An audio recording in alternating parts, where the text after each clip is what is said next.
AP ముఖ్యమంత్రి కార్యదర్శి senior IAS అధికారి కార్తికేయ మిశ్రా తీరు మార్చుకోవడం లేదు. ఇతర అధికారులంతా చూస్తుండగా ఒక జిల్లా కలెక్టర్ ఎస్పీలపై ఆయన కస్సుబుస్సులాడారు.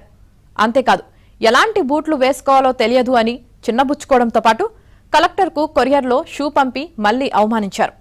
ఇప్పుడే కాదు, సర్వీసులో చేరినప్పటి నుంచి కార్తికేయ మిశ్రాది అదే తీరు.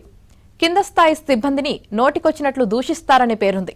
ఇటీవల నంద్యాల ఎంపీ బైరెడ్డి శబరితోనూ ఆయన లడాయి పెట్టుకున్నారు. ఇప్పుడు ఏకంగా అఖిల భారత సర్వీస్ అధికారులపైనే నోరు పారేసుకున్నారు. ఏపీ పర్యటనకు వచ్చిన సుప్రీంకోర్టు ప్రధాన న్యాయమూర్తి జస్టిస్ సూర్యకాంత్కు ప్రభుత్వ యంత్రాంగం ఘనంగా వీడ్కోలు పలికింది. సీజేఐ వెళ్లిపోయిన తర్వాత అధికారులంతా గన్నవరం ఎయిర్పోర్ట్ లాంజ్లో ఉండగా అక్కడికి సీఎం కార్యదర్శి కార్తికేయ మిశ్రా వచ్చారు. Krishna collector DK Balaji, Krishna SP Vidyasagar నాయుడుపై పెద్ద గొంతుతో అరిచారు. టై కట్టుకోలేదని, సరిగా నిలబడలేదంటూ ఉన్నతాధికారులపై మిశ్రా రెచ్చిపోయారు. భారత ప్రధాన న్యాయమూర్తికి స్వాగతం, వీడ్కోలు పలకడానికి జిల్లా కలెక్టర్, ఎస్పీ విధిగా రావాలి. ఇది protocol. Collector Balaji, SP Vidyasagar Naidu ఎయిర్పోర్టుకు వచ్చారు. ఒకవేళ వారు ప్రోటోకాల్ ప్రకారం వ్యవహరించకపోయి ఉంటే సంబంధిత అధికారులే స్పందించాలి.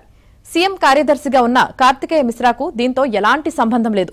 అయినప్పటికీ ఆయన అతిగా స్పందించడం ఏంటని చర్చ జరుగుతోంది.